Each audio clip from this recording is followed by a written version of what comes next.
Howdy folks, hope you're all having a good one, and welcome back to World of Tanks with the Mighty Jingles, and welcome back also to Aurorik 78, for it is he. We haven't seen him in a while, but he is back, and this time he brought friends. Aurorik is done messing around with those funky new tier 11s, he's back in his favourite tier 10, the Manticore.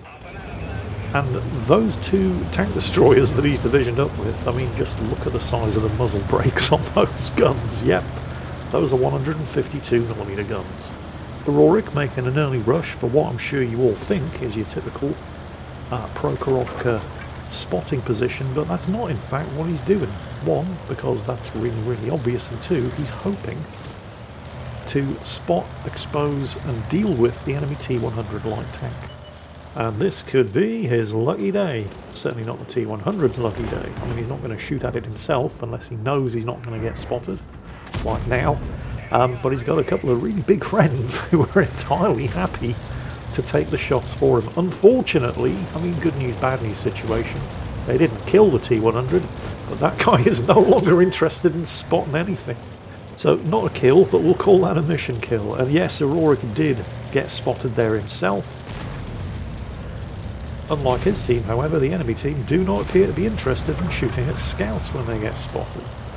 Although potentially that could be an indicator that there's not an awful lot down there to shoot at him. But if that was the case, why was the T-100 so interested in scouting this end of the map? Scouts, well, they don't tend to scout for nothing, and sure enough, a whole bunch of enemy vehicles have been spotted down at that end of the map. Not one of them thought it might be a good idea to shoot at Aurorik. Don't they know who he is? Anyway. This is the nightmare scenario for the enemy team. I mean, they're technically winning. They have actually scored the first kill. But, oh, hang on a minute. Random event occurring. Is this the one where an HE-111 gets shot down or something? I'm going to go with a yes. Was it an HE-111? Didn't get a very good look at it. But yes, maps with random events. It's been a thing for some time now. But yes, as I was saying, despite the early lead, I mean they're only one kill up, this is the nightmare scenario for the enemy team. He's already up to 4,000 spotting damage. And since I started saying that, he is up to 5,500 spotting damage. Aurorik 78 scouting on Prokhorovka with a pair of DBV 152s as backup. It doesn't get any worse for you than that. I don't know how many times they had to hit the random battle button in order to actually get this map with this lineup. I suspect quite a bit. But when you do finally get Prokhorovka with this kind of team lineup, it's going to be worth it. 7,280 spotting damage. Oh Lord, he coming. Do you know, at the 13-minute mark, he was at 2,400 spotting damage. Barely 1 minute later, he's up to 8,700. 8,900. There's 9,000.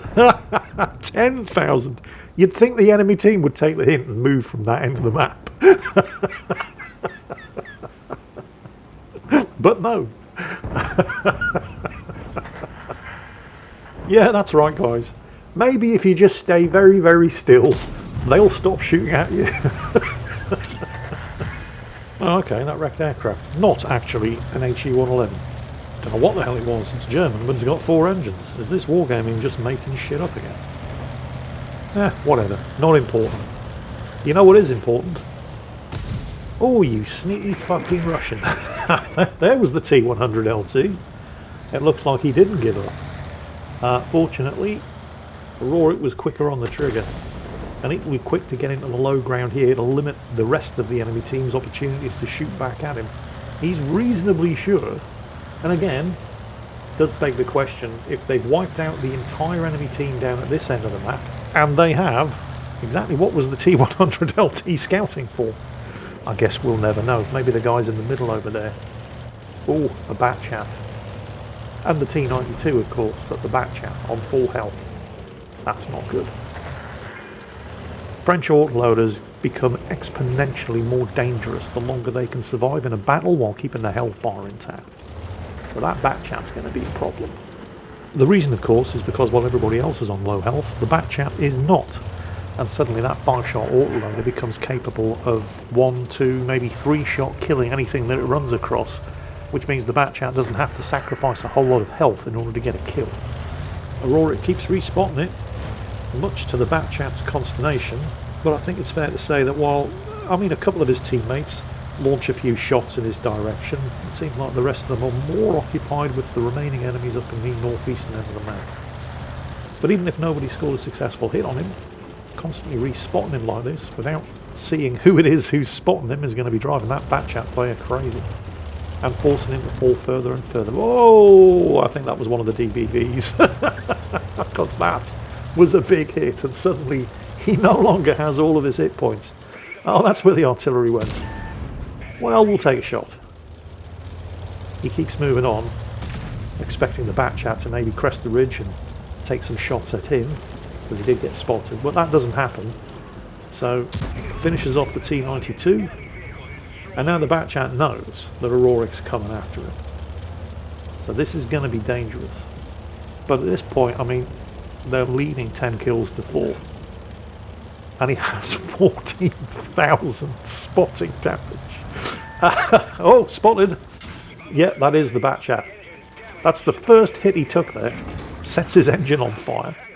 Unfortunate. Damages his engine. There goes the repair kit. Worth it though, because he has to keep these guys spotted. There goes the Batchat. The enemy T-110E4 just went down. That's 15,000 spotting damage. 1,200 damage of his own. And that's it. Done. End X. End of exercise. End of exercise. Return and stow all gear. Like I said, I don't know how many times this platoon had to hit that random battle button until they got the dream team here on Prokhorovka. But I'm sure you'll agree, the results were worth it. He only fired 5 shots, although all 5 hit and penetrated, and did about 1,600 damage, because, this is a 105mm gun. But it wasn't the 1,600 personal damage that got the ace tanker, the patrol duty, and the scout medals. Oh no. No, it was that 15,297 spotting damage. Most of it, nearly 9,000, from his 2 platoon mates in the DBV 152s. With the rest of the team combined making up the additional 6,500 or so. That is a truly spectacular amount of spotting damage. Of course, when you're Aurorik 78 and you're platooned up with a couple of tank destroyers like this, and you get Prokhorovka, let's just say you're not going to get this result every time, obviously. But you've done a lot of the groundwork required to stack the odds in your favour. Let me just put it that way. So a welcome return to form there, I'm sure you'll agree, for Aurorik 78 in what I'm pretty sure by now has to be his favourite Tier 10, the Manticore British Tier 10 light tank, ably assisted by 2 of his clanmates in the DBV 152s. Welcome back. It's been too long. Don't be a stranger. Hope you all enjoyed it. And as always, take care. And I'll catch you next time.